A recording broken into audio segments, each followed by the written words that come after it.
Hello, today is the 11th of September, 2023. I want to discuss today a dog attack that occurred June 3rd in the city of Blytheville in Arkansas. And in this dog attack, it's actually a multiple dog attack. An elderly woman of 93 years old was mauled by 3 pit bull-like dogs or pit bull bred dogs. The victim's name was Jeanne Bennett, and the report here, as taken from dogsbite.org, says that a woman dies after a dog attack in Blytheville, Arkansas. So the Arkansas Police Department issued a media advisory stating that on August 15th, Jeanne Bennett, 93 years old, died of injuries she sustained in a brutal pit bull mauling June 3rd. After the attack, Bennett was transported to Regional 1 Medical Center in Memphis, where she remained hospitalized until her death. So on August 16th, police arrested the owner of the 3 pit bulls, Mr. David Veazey, 43 years old, of Blytheville, and charged him with multiple felonies and other charges. At approximately 6:30 p.m. on June 3rd, Blytheville police officers were dispatched to the 900 block North Road about a person being attacked by multiple dogs. Officers arrived and found Bennett with family members in the backyard of her home, unconscious, with multiple bite wounds on her face and extremities, including injuries that exposed bone. According to witness statements, Veasley's 3 pit bulls, which resided next door, were in Bennett's backyard attacking the witness. Officers observed blood on all 3 dogs and dispatched or killed 2 of them on the scene. The 3rd pit bull was later euthanized by a local veterinarian. On August 16th, detectives obtained warrants for Veasley's arrest, who was taken into custody. Veasley faces 2 counts of felony aggravated assaults, which includes the use of a deadly weapon, and 2 counts of unlawful dog attack, misdemeanors, and various violations of city ordinances. Online Arkansas court records show that Veasley has a lengthy criminal background. The attack was so horrific to community members and local officials that the city of Blytheville proposed a pit bull ordinance less than 2 weeks later. It is unclear if that proposal gathered any traction. Also, in June, the owners of the 3 pit bull mixes that killed a 2-year-old in Arizona were charged with aggravated assault with a deadly weapon, a Class 2 felony in that state. As a comment, they put that we rarely see aggravated assault charges after a deadly dog mauling, which often speaks to human intent. So once again, here we have the latest cases, tragic and disturbingly sad cases of a person, this time an elderly woman of 93 years old, being pretty much killed by these wild beastie animals. And it is beyond disturbing to know that people with these types of dogs, let alone 3 of them, are so irresponsible. These people should be aware, should know, should be made aware that they have in their possession 3 deadly weapons. Living, thinking, moving animals, beings, entities that could act on their own at any time. These dog owners, this pit bull or aggressive dog owners, are often not the most responsible and caring individuals, as was the case here, Mr. Veasley, which had apparently, according to this report, an extensive criminal background, at least a criminal history of at least charges, if not incarcerations and convicted felonies. That tells you the type of people that owned these animals sometimes. Not all the times, of course, but quite often you see the owners of these very aggressive and dangerous animals are not the most responsible, responsive, or caring and organized people. These people often don't have the means, don't have the capacity, mental capacity, to keep these animals guarded, safe, very sturdily corralled. They don't have the resources, the place, the money sometimes, or the will many times to make sure these animals are not going to escape. They're not going to dig their way into someone else's backyard, or they're not going to get away from their confines. And often these people are away from home. They leave these animals to roam around their backyards, inside of their home. They may leave a window propped open or completely open where these animals could easily escape from the home.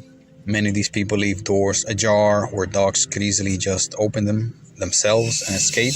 There's a million and one ways for these beasts to escape a home, whether it's a child that opens a door, inadvertently letting out the dog, or an adult carelessly leaves a door ajar, whether it's in the backyard, front door, whatever. There's a million and one ways for these animals to escape. And if these animals are 1, not spayed, 2, highly aggressive, and 3, they have been not taken care of correctly throughout their lives, then these animals, on top of them being genetically very aggressive, they are probably going to be disturbed, mentally challenged, and many times abused animals. And the definition of abuse, of course, varies depending who you ask, what time of day you ask it, and what part of the country you ask the question. But abuse could be just about anything that is not considered correct and good care. You may leave an animal for 12 hours straight, tied to a post, and that is considered animal abuse in many, many communities and municipalities. You may let an animal hungry or thirsty for long periods. That is abuse.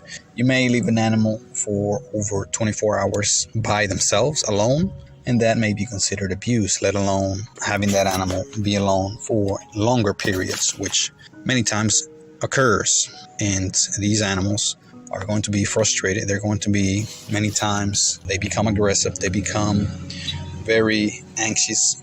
They do have personalities. They do have a brain. They do have anxiety. They do have stress, just like people. Not exactly like people, but more or less like people do, through being exposed to extreme circumstances, whether it's weather, whether it's hunger, thirst. So these animals, of course, many of them are mistreated, maltreated, and even abused very often. And it is only an expectation for these animals to act out, to lash out, to attack, to go back to their most primitive and most primal and beastie behavior and attack people. In this case, was an elderly woman. This type of attack is quite my experience, and attacks to older folks and younger folks, kids, young people, toddlers, and infants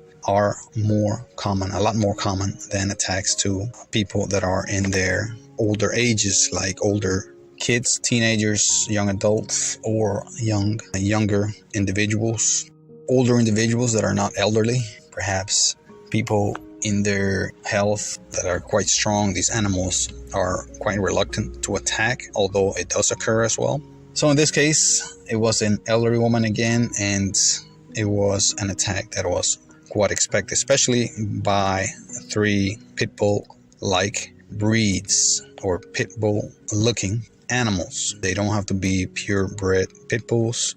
If they have any sort of pit bull in them, then they likely have the same aggressiveness, or a degree of the aggressiveness at least, of a pit bull. And this is a disturbing case, another one to add to the list, and hopefully one that will make people just that much more aware of these animals, the danger of the situation where these irresponsible and careless owners put neighbors in, the situation that those people put themselves and others in, whether they are aware or not. These people are a lot of times very ignorant, and their carelessness and their worries, their addictions, their problems, many times, oftentimes, prevent them from even recognizing the problem, the issue, the danger, the exposure that they are putting others in, and the risk of deadly attack they're putting themselves and others in. So people need to be aware of those people that have those animals that may be this way, that may not have enough resources to keep those animals locked up and safely secured. And people need to be aware that these animals are dangerous under the best of circumstances, let alone under standard or common circumstances, which is often the case, that people do not take care of these animals, do not raise them to be peaceful and loving. They do not take care of them mentally, physically, psychologically, as they should. And again, many times because they just simply cannot. They simply have to go to work. They simply have to leave these animals alone for long periods. They simply cannot take care of the animal 100% of the time in the correct way. So people need to be aware of this. People also need to push for legislation to ban these animals again, because of the very fact that so few people actually have the ability, the training, the obviously and frankly, the capacity, the mental and physical and situational capacity to take care of these animals. So legislation is necessary to utterly limit, if not outright ban, the possession of these animals, the keeping of these animals, and with very good reason, as the one that we just discussed of this poor elderly lady having been killed in her old age in a very, very gory and tragic way, to be witnessed by her loved ones at her home. And this is completely unacceptable, something that needs to be fixed, something that needs to be sorted by the community, and something that needs to be shared and pushed and amplified by those of us that care. So please share this content, share the awareness. I would like to hear your comments here on this channel podcast where I post this content. What is your mentality? What is your opinion on the banning of these dogs? Should these dogs be completely banned or very, very severely limited as far as who can have them, how they can have them, what resources they should have to have them, and how they should be raised? So please let me know, whether it's through email, comments, or by responding in any way to this content. Have a great day.